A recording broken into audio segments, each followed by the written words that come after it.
You ready? I'll start. I think we're all, it's 12:01, so I think we're good to go. Fantastic. I am Laurie Murphy. I am with MS Canada, or the Multiple Sclerosis Society of Canada, is what we used to be called. I work as the lead for our education team. I'm an education specialist. I was telling Colin and Nazma earlier that I have been with MS Canada for almost 35 years. And I do have a family connection. My godmother was diagnosed 6 months before I was born. Now, this is quite a while ago, and this is, before we had really good testing to help identify if somebody had multiple sclerosis. And it was also a time when, if you were a woman and you were diagnosed with MS, you were told not to work, to get plenty of rest, not to exercise, probably not to have children. So your quality of life and your social isolation, your quality of life was not great.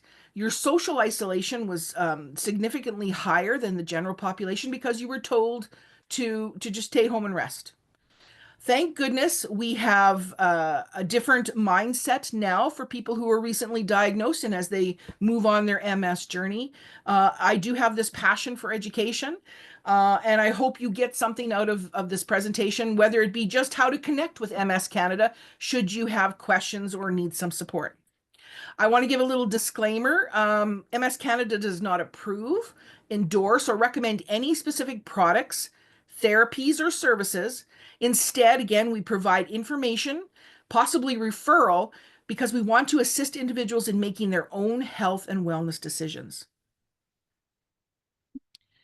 So since 1948, we at MS Canada have been proud to be part of a community of people who live with MS, their families, maybe their friends, volunteers, donors, researchers, clinicians, and so many more.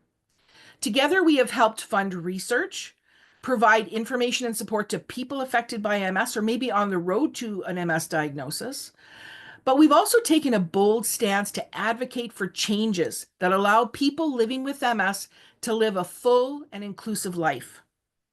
Our vision is a world free of MS, and our mission is to connect and empower the MS community to create positive change. Our impact goals help us to meet our vision and our mission.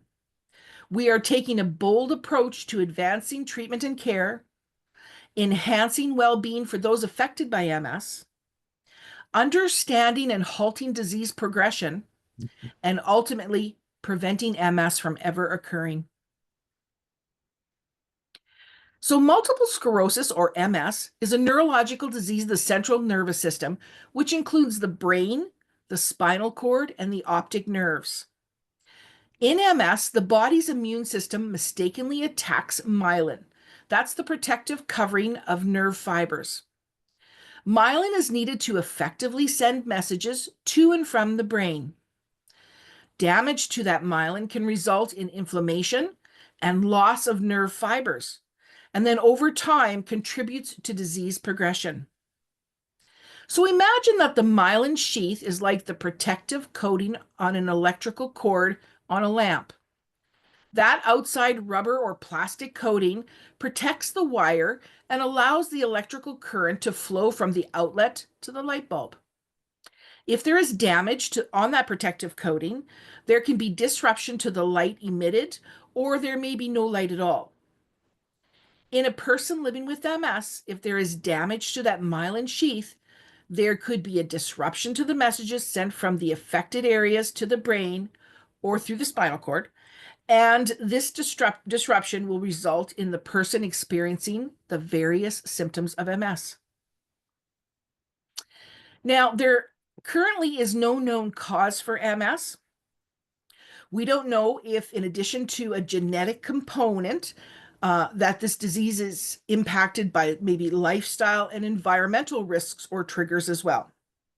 What we do know, there is a very high prevalence of MS in Canada, and that the further from the equator, the greater the incidence of MS.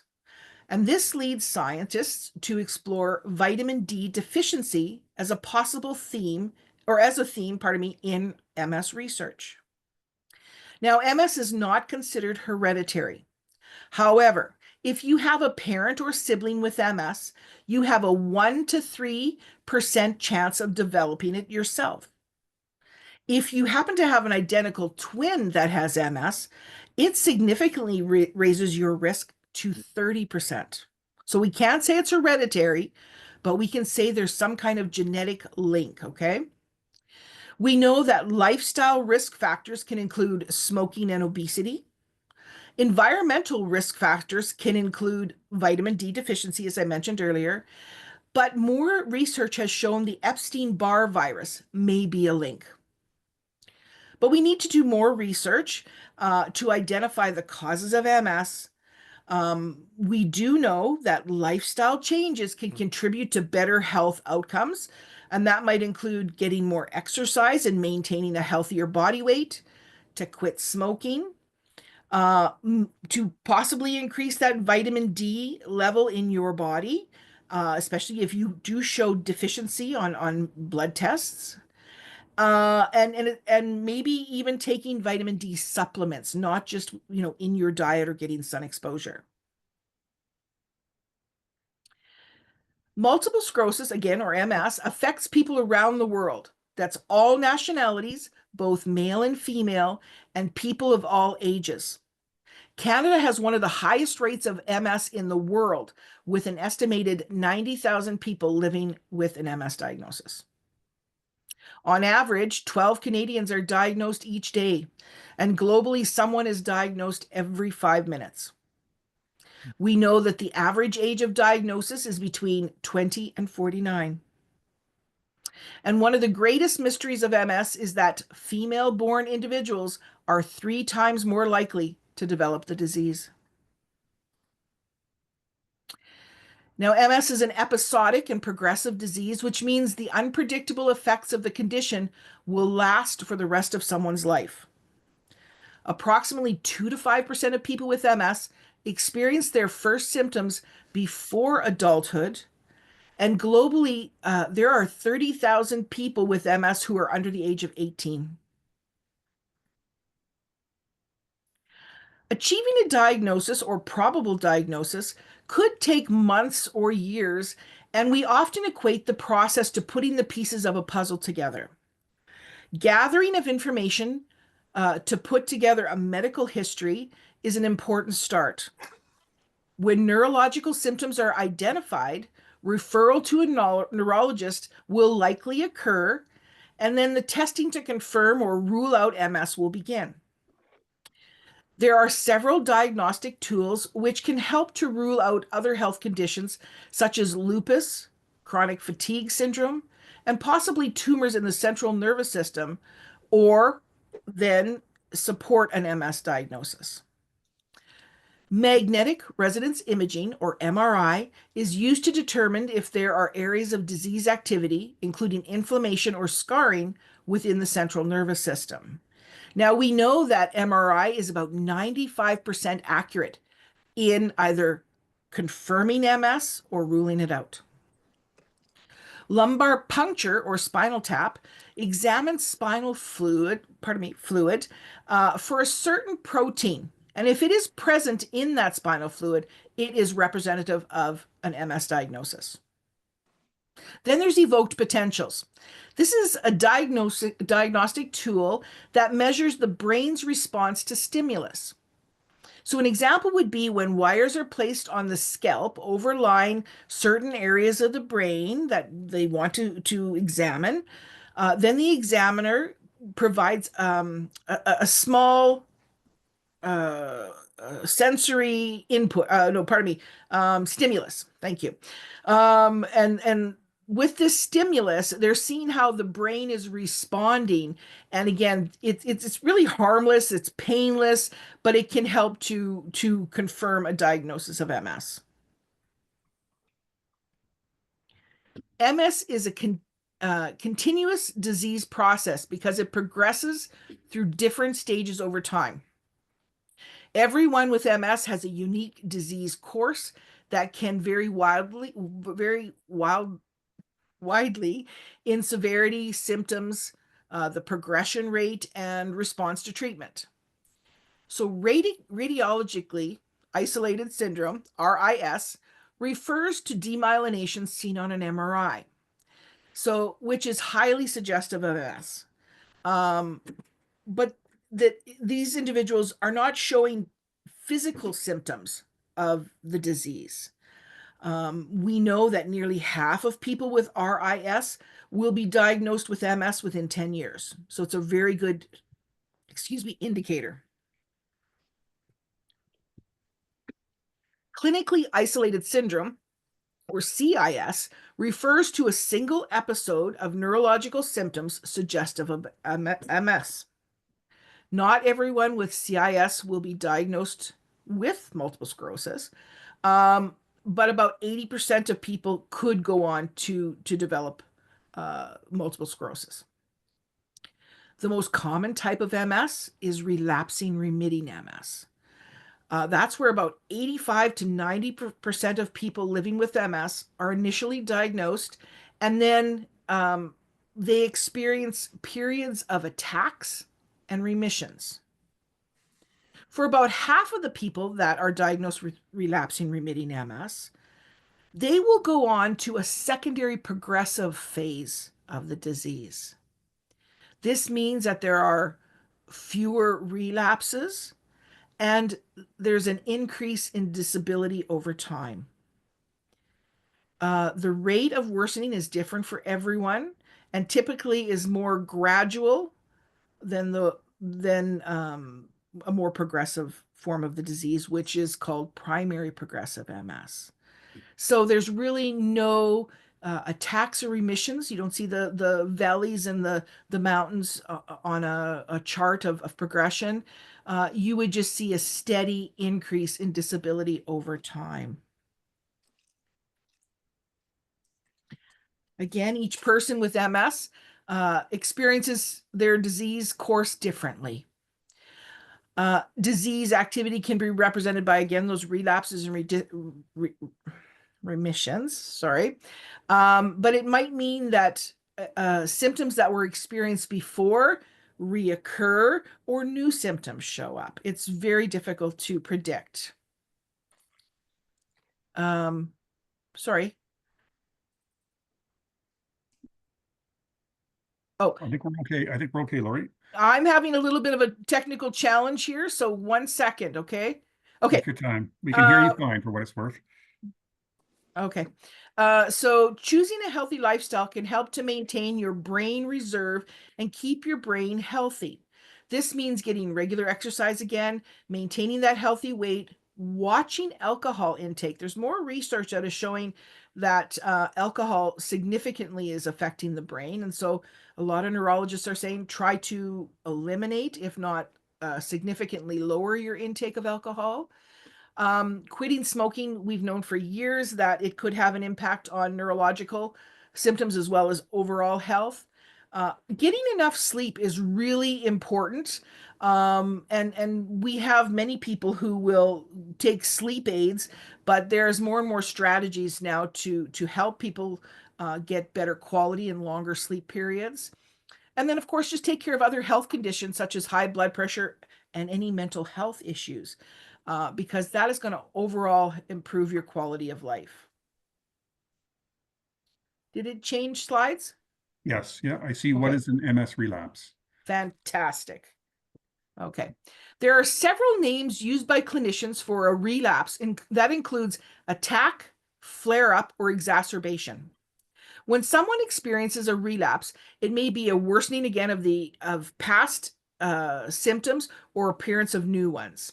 In between attacks, there could be periods called remissions, and that might mean somebody returns back to their previous state before the attack or near normal. Um, Symptoms or an attack can last longer than 48 hours, might be weeks, days, or months. We never know. So that's why we encourage individuals to keep a health journal. I'll talk about that in a little bit. Because if they've had something before, they can go back and look at their health journal and say, okay, I've experienced the blurry vision before. This is how long it lasted. This is how it impacted me. And it gives them maybe a bit of peace of mind to know, what they may be up against. But yeah, MS is very unpredictable. Nobody knows how long an attack might last, or how severe it might get. So treatment is going to be very specific as well. We know that an increase in body temperature may trigger a pseudo relapse, also known as a fake attack. This is a temporary worsening of pre-existing symptoms that is not related to new inflammation or disease activity in that central nervous system. Contributing factors could include, overheating when you're exercising, maybe a fever or an infection. Rest and cooling strategies can help to alleviate those false attacks, if it is truly that, and then lower the body temperature. So it's really important for clinicians to know, like, if is there again a fever, or an infection that they maybe didn't know about before. So a perfect example would be if somebody has a bladder infection, it can go under the radar for days and days. And in a person with MS, it could have a significant impact. So it's really important for people that when they start experiencing something, they go ahead and they talk to their family doctor as soon as possible and get that those medical issues treated right away. Okay, so no two people are the same on their journey with MS, and they could experience a variety of symptoms. This is not a complete list, but you can see we've broken it down by visible or invisible symptoms, and there's a lot of invisible symptoms. And it is very unlikely that someone would experience all of the MS symptoms in their MS journey.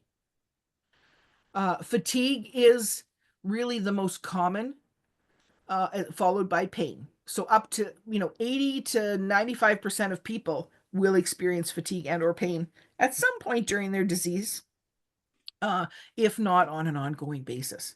But that's a representation of what somebody might experience. A diagnosis of MS is life-changing. If left untreated or undertreated, it can lead to neurological destruction that compromises one's ability to see, walk, work, etc. Living with uncertainty is one of the greatest challenges of MS. It is very difficult not knowing when a relapse will strike or how long it may last, plus how you will feel or function at any given day, or what you might be like in a few years from now. Every loss can trigger a grief cycle, both for the individual with the diagnosis and their family or support network. Every relapse can increase stress, frustration, and anxiety. Educating oneself about how to manage and treat MS can offer some sense of control, and it enables individuals to better cope with the uncertainty. Being proactive is also very important and can include planning for unexpected occurrences in the future, which can help to reduce stress ultimately. Perhaps building rest times into busy schedules, establishing routines, planning appointments and activities during times when fatigue isn't as impactful. So a lot of people with MS will plan major activities in the morning so that they can take a rest or a break in the afternoon so they don't get too over fatigued. Investigating accessibility of buildings or routes before venturing out. Maintaining a list of backup people who can assist on short notice, or keeping a directory of transportation options. These can all help reduce anxiety again.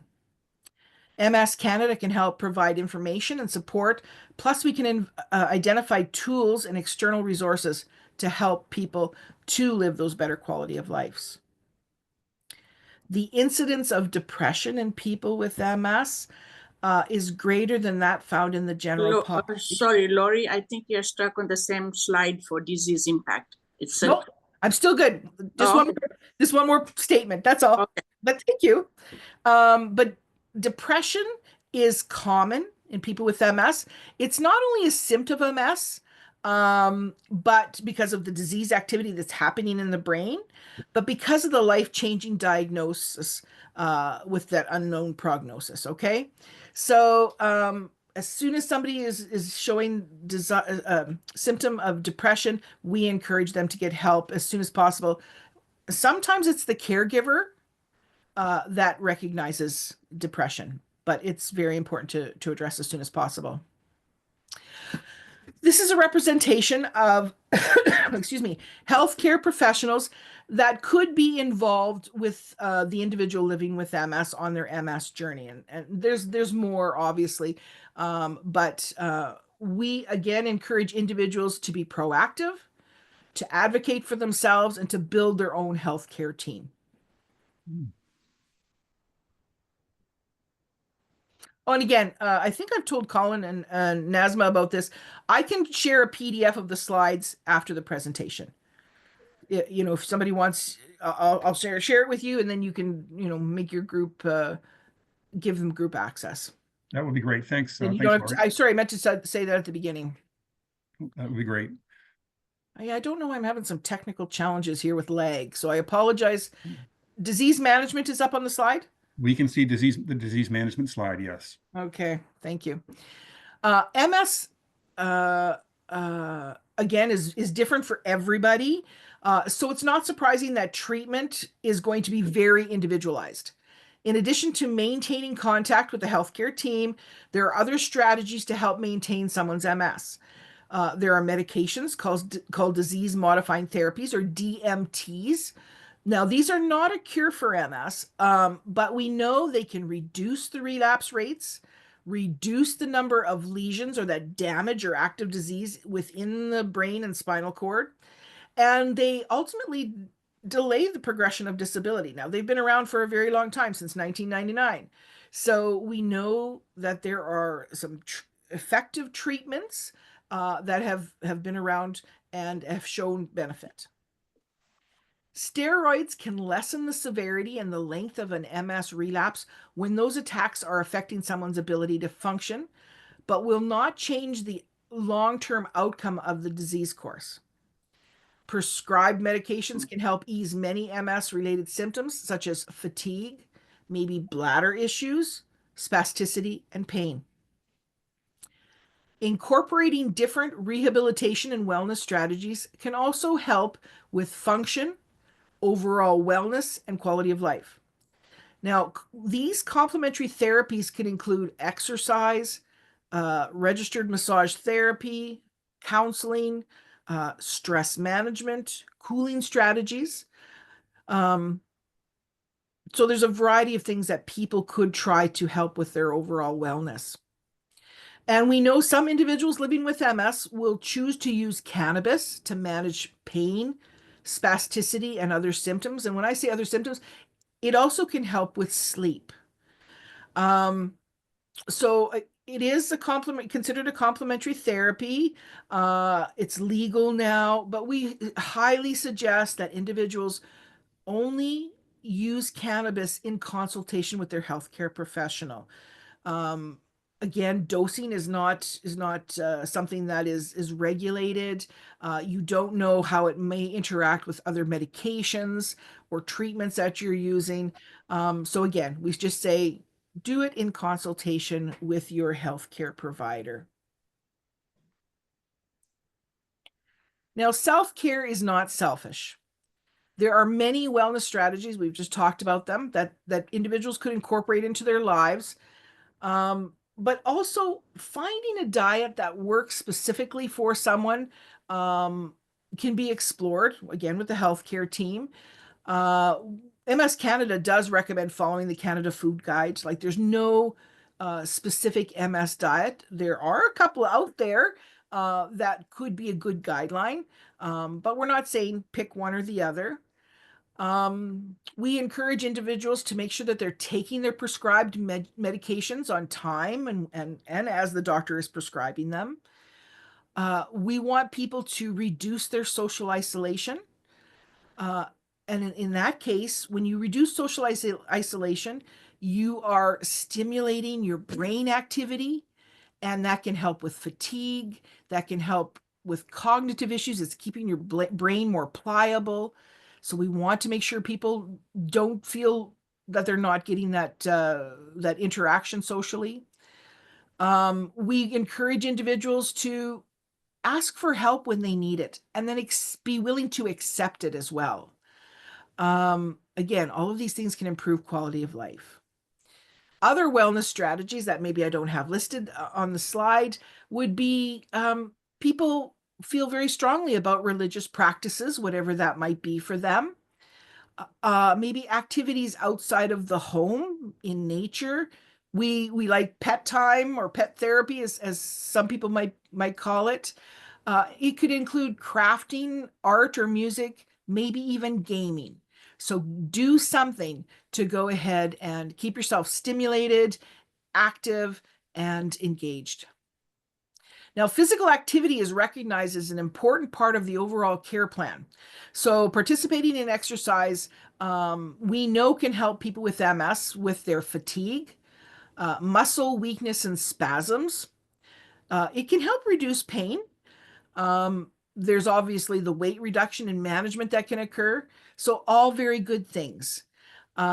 So we also tell people with MS, you do what you can do. It's often really great to first consult an exercise therapist to find out what's going to work for you or modify exercise so it does work for you.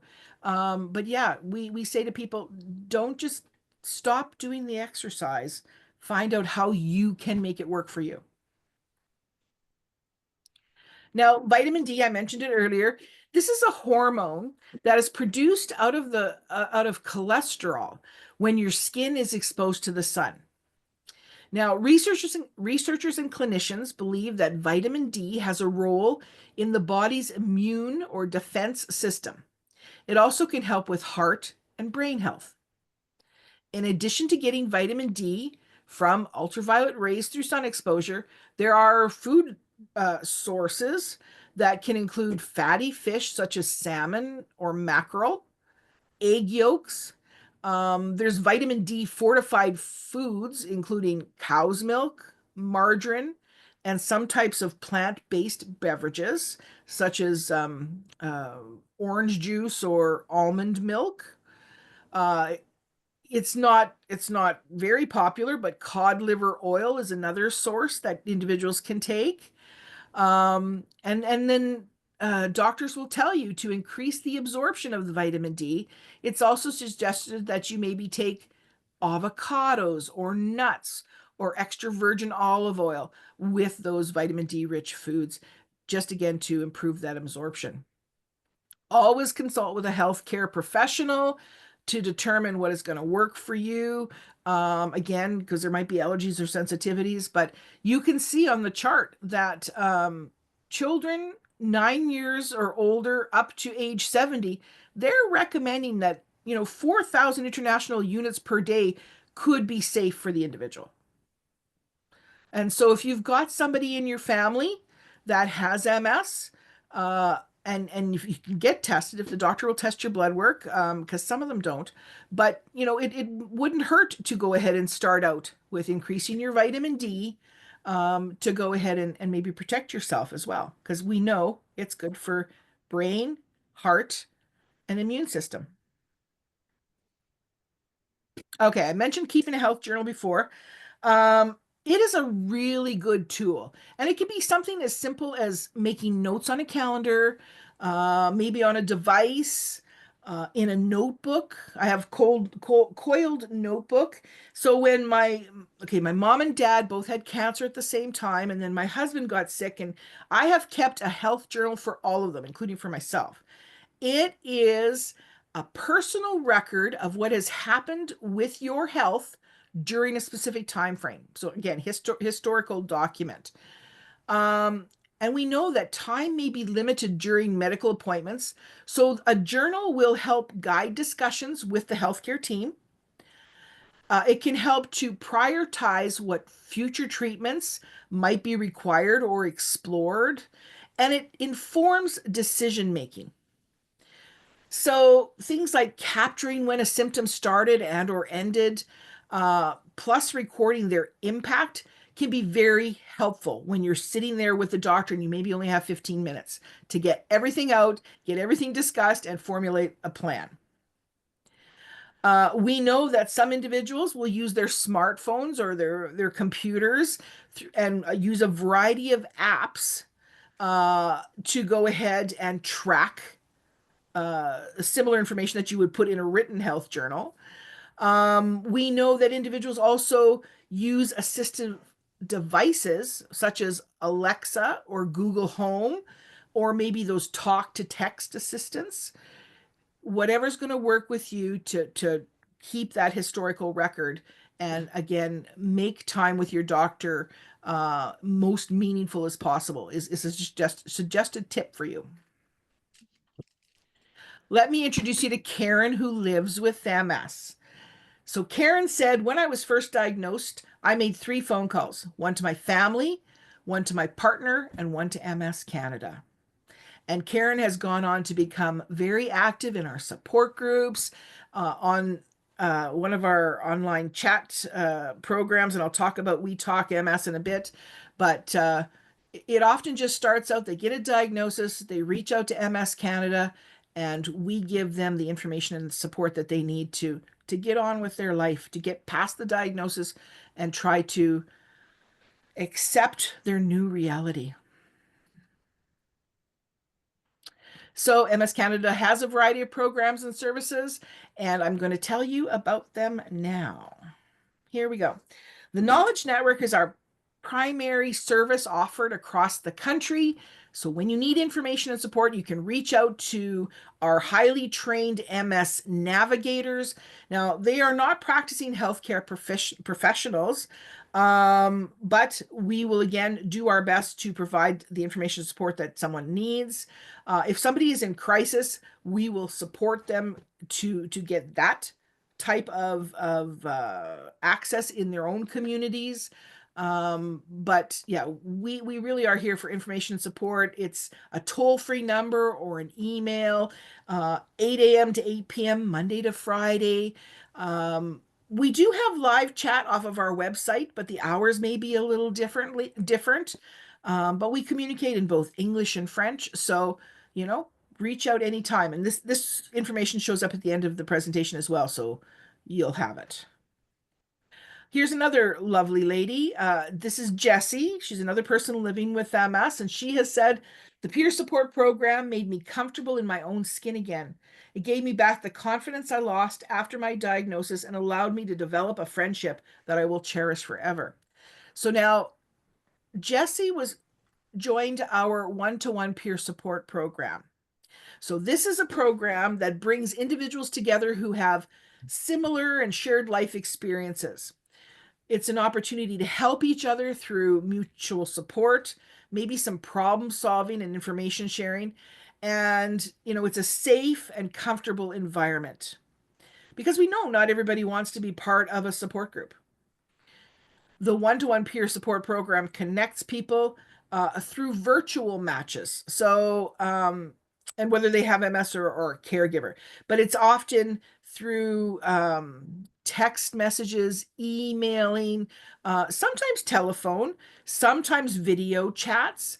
But they're not meeting up like for a coffee in an in-person environment.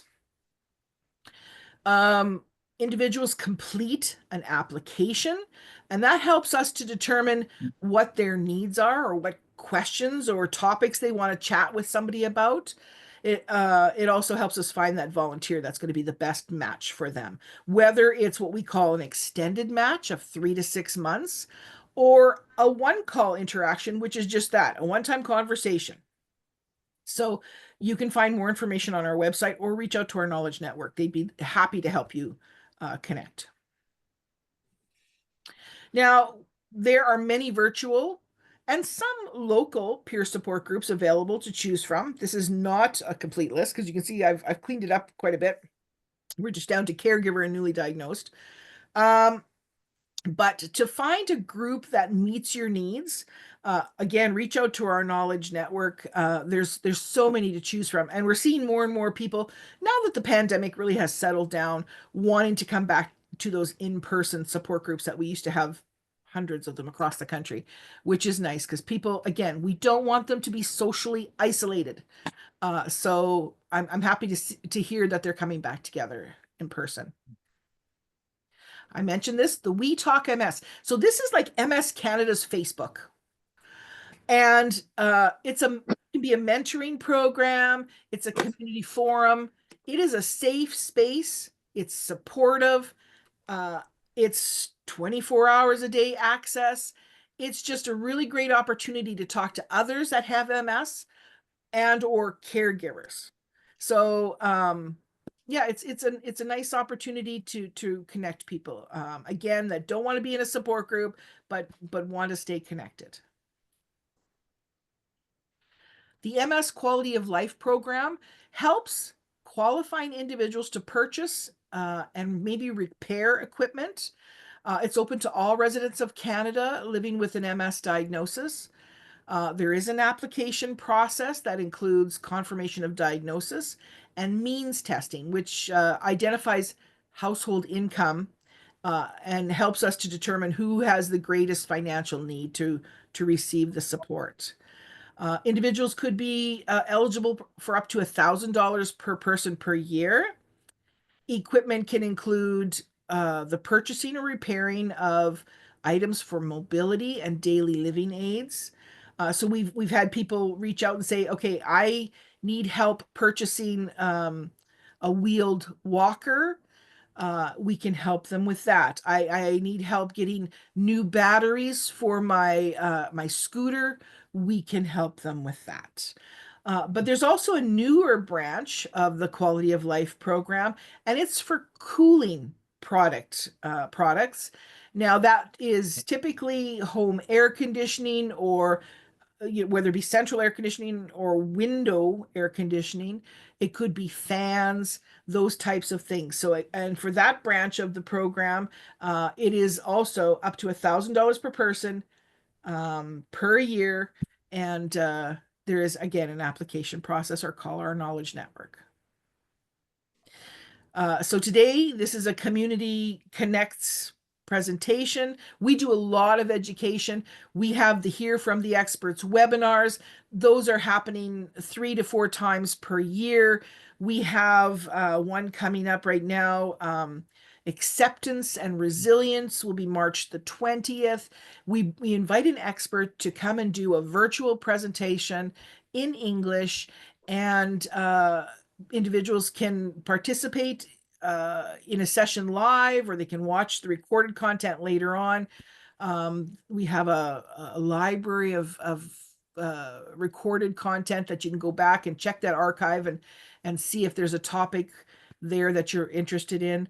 The MS 101 newly diagnosed sessions, they're offered most months, and it's just for that. It's for people who are recently diagnosed that come and learn a little bit more about MS, but we also give them the opportunity to connect and engage during the session, so they can chat about what's top of mind for them, maybe some challenges they've had, that sort of thing. So we've got some really great sessions that we offer virtually. Sorry. We do a lot to increase awareness across the country. So we've got that website. We have printable resources. We're very active on social media to keep people informed. We have monthly e-newsletters that go directly to your email once you sign up. Again, if you have questions, you can reach out to me at the education team or our knowledge network, and we'll find ways to keep you connected that are best meeting your needs. We have wellness programs. They're all virtual right now. There's no cost to participate, but you do need to register for each program. Classes can accommodate drop-ins. Some programs also incorporate a social component to help, again, reduce that social isolation for the MS community. And more information is available on our website or through our knowledge network. But yeah, we have some good programs that people might take advantage of. So the CPPD application support program involves trained volunteers who support individuals to complete portions of their application for the Canada Pension Plan disability benefits. So during the completion of sections C2 and C8 of the application, we help those individuals with MS paint a full picture of how their symptoms impact their daily functions and their ability to work. We also can provide extra guidance by offering some resources, such as our symptom and function questionnaire, and information about other financial assistance programs or benefits that they might also qualify for to provide that income support that they might need. What do we got for time? Okay. Research equals hope. Canada remains at the forefront of MS research around the world.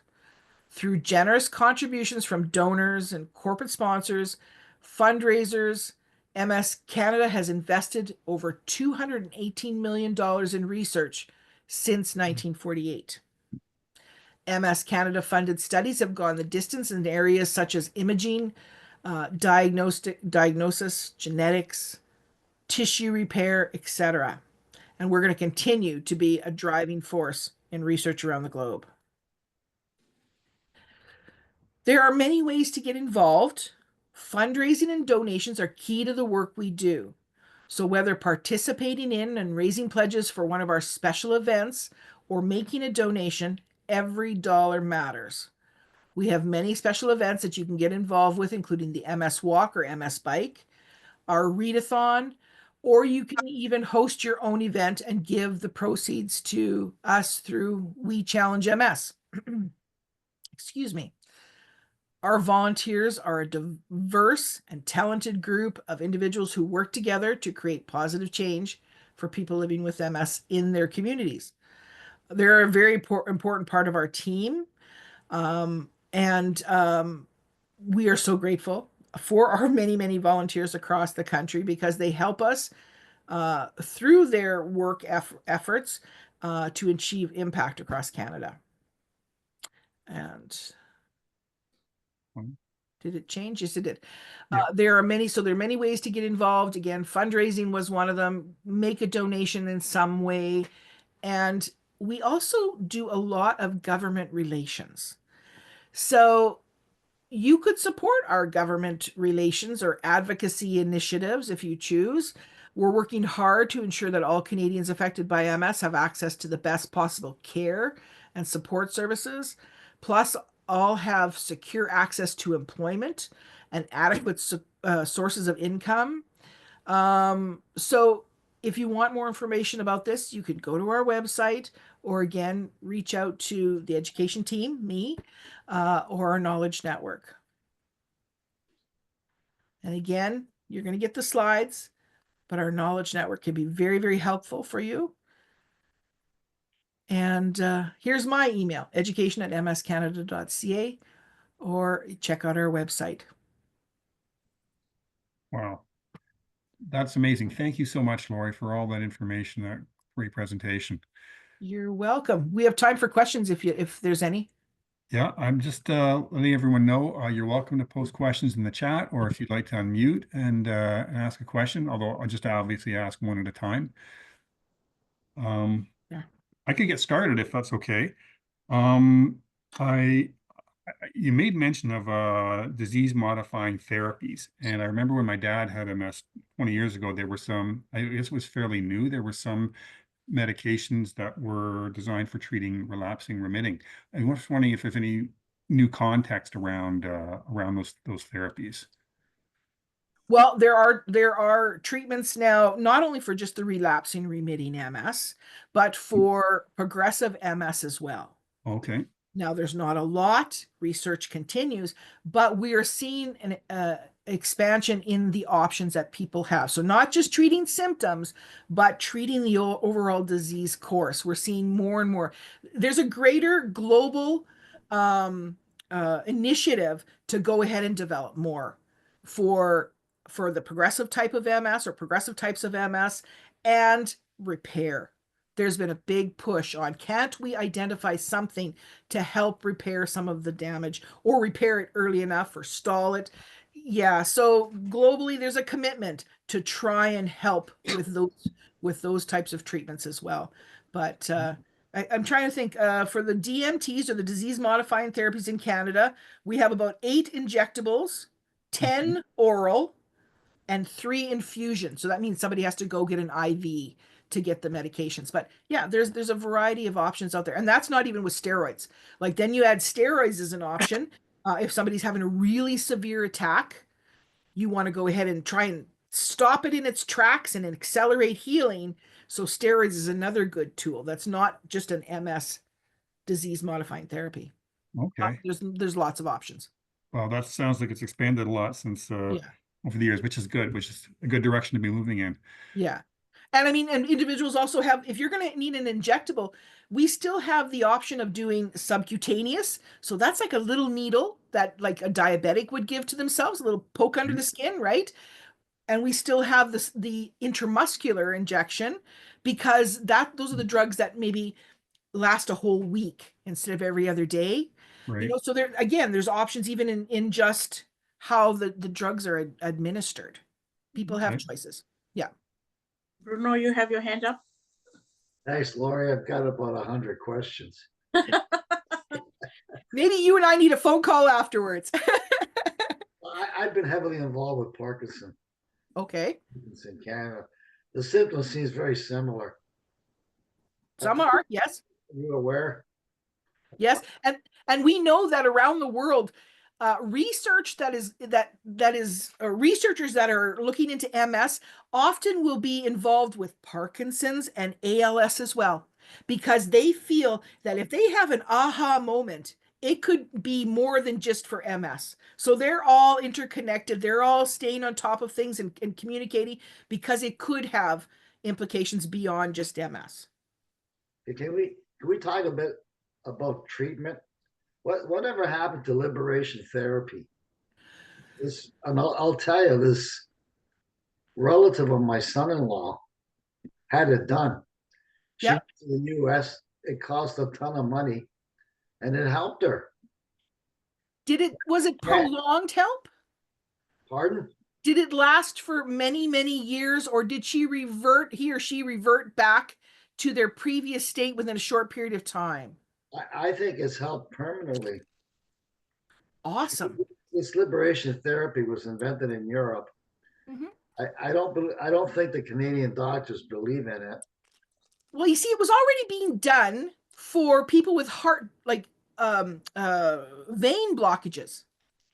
So they weren't relating it just to MS. If you had a blocked vein, like if you've had a little heart attack and they say, oh, we got this vein that's blocked, they're going to put a stent in. They're going to correct it, right? So the blood starts to flow again. It's just that when the doctor in Italy identified it, he happened to be looking for that in people with MS. Now, in anybody, if your vein is closed and they open it up, you have improved health. Unfortunately, for some, the way it heals, like there might be scarring or whatever, and it can revert back to the way it was before. In people with MS, when they did the liberation therapy, they didn't put a stent in. So they would go ahead with the balloon and they would open up the vein to improve the blood flow and hopefully get some of that what they thought were metals in the brain out of the brain. But because they didn't put a stent in, people reverted back to their previous state most of the time. So they said it was a failure. I have heard of other people that have said, hey, I had it done once. I paid a lot of money for it. I had to go out of Canada to do it, but my life improved and it stayed that way. Fantastic. But they've been doing it for years for people with heart conditions, right? They Well, just didn't want to. Oh, why aren't Canadians doing it then? For MS people. because they didn't prove that it was just for people with MS. Is the best way I can say it. So is MS Canada advocating? We don't advocate for any treatments, as I said at the beginning.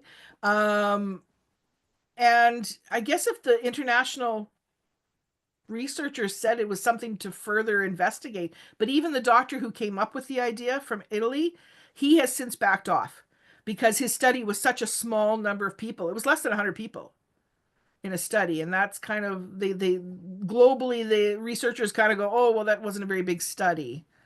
So, but it did help some people. Absolutely. Is it being done now in the States?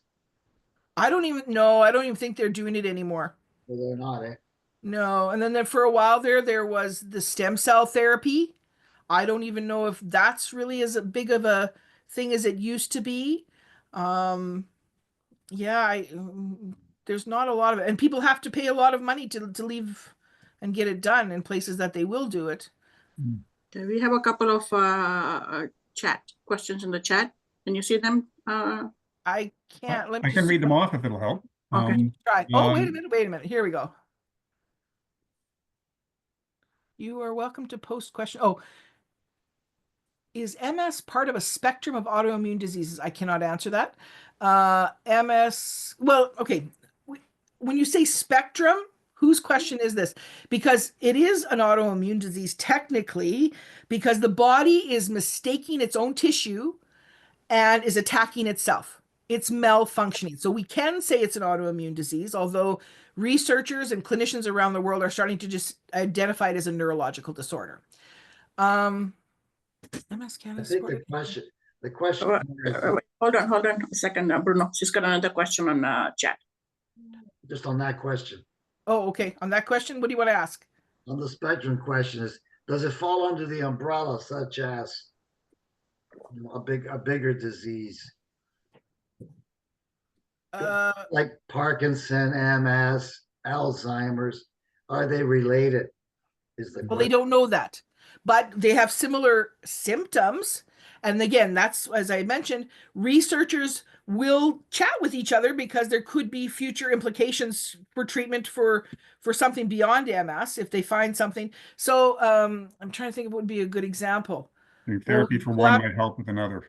yeah, therapies could be the same. Diagnostic tools are the same. The interferons, which is one of the disease modifying therapies, there has already been some talk of using it in not ALS, Parkinson's, or the one that starts with H. Sorry, I can't think right now. But yeah, possibly further implications. They all stay in touch because they have similar symptoms that could be treated. Fatigue's another big one. If they find something that works in fatigue for one, they'll probably try it out for other diseases. Supported scientific research done in Canada only, or is it no? MS research is happening around the world. We just had a Progressive MS Alliance meeting, and where we sent representatives there, and everybody is working to try and find solutions, trying to find treatments. Yeah, so we're working collaboratively across the globe. Anybody else have some questions? Unmute yourself and ask, please. Am I allowed another question? Sure, yeah, sure. There's nobody waiting for anything. Go ahead. I want to talk about the disability tax credit. Okay. We're finding with people with Parkinson that it's almost impossible to get a doctor to sign off on that form unless you're nearly dead. Are you finding the same thing with MS? The CPP disability benefits, the disability tax credit, and the specific provincial income support programs all are the same. They don't want to, I shouldn't say not everybody is approved right away the first time. They're making you do a lot of extra effort, extra document submission, having to appeal an application. Yeah, it's not an easy a process usually to get income supports, whether it be provincially or federally. It is a challenge for everybody. And yeah, people with MS, yes, are definitely having challenges. Or even when it comes time for the review for the disability tax credit, sometimes it's yearly. Sometimes it's I can't remember what the frequency is, but they will reach out to you and say, okay, it's time to reapply. And you got to go through all that stress and anxiety and effort once again. Bruno, for what it's worth, I know when my dad had MS, he was able to get the certification to claim the disability tax credit. So I don't know if that helps or not. Well, Laurie, I told my MP, I've been advocating this for a few years. Yeah, I told my MP, you're either nearly dead or you lie Hmm. to get Well, it. Okay. it is, yeah, it is a challenge because they just don't want to turn the money over or Hmm. And the give fact you is, the no one tax breaks. responds. Yeah. What it's worth, folks, Lori, while you were talking, I did a quick trip over to the when you were talking about the Hear the Experts webinars that were Mhm. recorded. I went to the MS Canada YouTube channel and I see what looks like a whole wonderful selection of videos from recorded events, which looks great. Yeah. It's much like our web channel, but you have many more videos than we do. Well, and there's many topics that somebody might want to access from. We're just looking at doing a new one on pain because that one is, excuse me, over 10 years old. Okay. But being newly diagnosed, we have some COVID ones there too, which are kind of out of date now. But fatigue is in there, and Okay. diet is in there. There's many exercise. So depending on what topic is of interest to you, yeah, we have a lot of videos archived.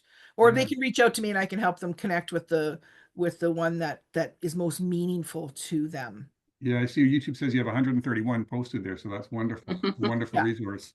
Yeah, we're still trying to archive some that are out of date because we don't want people to, go Sure. talk to their doctor about a certain treatment that, really hasn't been in use very Right. much. But they say, oh, well, MS Canada had it on their video. Sure. The prevailing wisdom's changed. Yeah. Yeah. Colin, Hello? I yeah, am. I think Rose has some comments. Oh, hi, Sure. Rose. Don't speak right. Hi. I have a question. When progesterone in the human body, it turns off the immune system. For instance, so that there's a child. Can you turn down? Anyways, I was wondering if turning off the immune system would be a benefit in controlling MS. This is in the context of progesterone. Yes, Okay. Okay. if any research is being done Well, pertaining for many to years, bone marrow. progesterone and keeping MS in check, especially in women. I can't answer that question. I do know that in bone marrow transplant, which is a form of MS research that continues 25 years after it started, or longer than that, where they can go ahead and take the individual and they do technically shut down their immune system and then treat stem cells of the individual and reintroduce them into that person again, has halted MS. People have also died from the treatment. So, research continues and it's called bone marrow transplant. It is one way of trying to manipulate the immune system or the nervous system. But I can't speak to progesterone. Yeah. Yeah, I don't even know of a researcher that would talk about that. I'm sorry, I don't have the answers on that. Or am I right? This was the news. You were saying that MS Canada is rolling out a new presentation or slide deck. Am I right? This is the new one? This is the new one. So yeah, I'm having some challenges, and I don't know too. We're getting new cable in our back alley, and Okay. I'm just like, of all the days for them to maybe be working in my back alley on cable. So I'm sorry if there was some glitches with this, but yeah, this is our brand new version because, for instance, RIS was not a subcategory of MS types until 2024. Oh, wow. So because of the research that has been done across the globe, we now have RIS, CIS, clinically isolated syndrome, and then the other 3 types of MS. So, Okay. like, yeah, we're still, trying to be as current as possible. And so, Okay. yeah, this is our brand new slide deck. Well, the presentation was fine. We Okay. no problem. Thank you. And that Thank seemed to you. move along good. Yeah. Anybody else have any more questions? And again, if they want, like, the connection points are the last 2 slides. I can share the PDF of the slides with your group, and they can reach out to me at the education team or our knowledge network, and maybe even more specific questions could be addressed during that time. Yeah, Laurie, if you don't mind maybe sharing the deck with Nazma and myself, and then we can make sure the rest of the group gets access to it. Yeah, Okay. absolutely. All right. I will go ahead and like I had said to you, Colin, I will send you and Nazma the survey. I'm just waiting to get the most current survey. It hasn't been updated for 2025 yet because No this is worries. my first presentation of the year. So I'll get that to you this week so you can fill it out on behalf of your group. Maybe you can even tell me how many people were on the presentation today. Sure. And I'll send you that brochure. I'm going to send you the PDF of that brochure that I talked about. Okay. So it again goes into our programs and services a little bit more, or how to connect with it. Okay. Sounds good. Sounds good. Okay. And I should mention too that for the folks that are on this presentation, when you exit it, within a few seconds you should be presented with a pop-up in your browser of a short survey. We're just asking for feedback to gauge to gauge the experience and help guide us for future events. And so any input is welcome. Okay. Guess no more questions? No? Yeah, we're just saying several people are saying thank you for the presentation. Thank you for the You're very information welcome. session. We really appreciate your time and helping to explain and educate us, Laurie, very much. Okay. Well, Thank you. you're very welcome. I was glad you invited me. Bruno, Thank you. nice meeting you. Take care. Nice meeting everybody. Yeah, Okay. you too. Take care, Laurie. Thank Take care, you. Laurie. Bye-bye. Bye. All the best. Stay warm out west. Thank you. Bye-bye. Bye. Take care. Thank you, folks. And again, if you don't mind filling out the survey, it will be we look at every single response, and it again it helps us gives us guidance for our future events. I'll send an email shortly with the post talk resources, and our intent is to also make this presentation get it posted on our YouTube channel so that anyone can review it if you'd like to go over some points, or and the folks that couldn't attend can take a look at it also. Anyway, well, take care and thank you for attending. We really appreciate it. Thank you. You're welcome.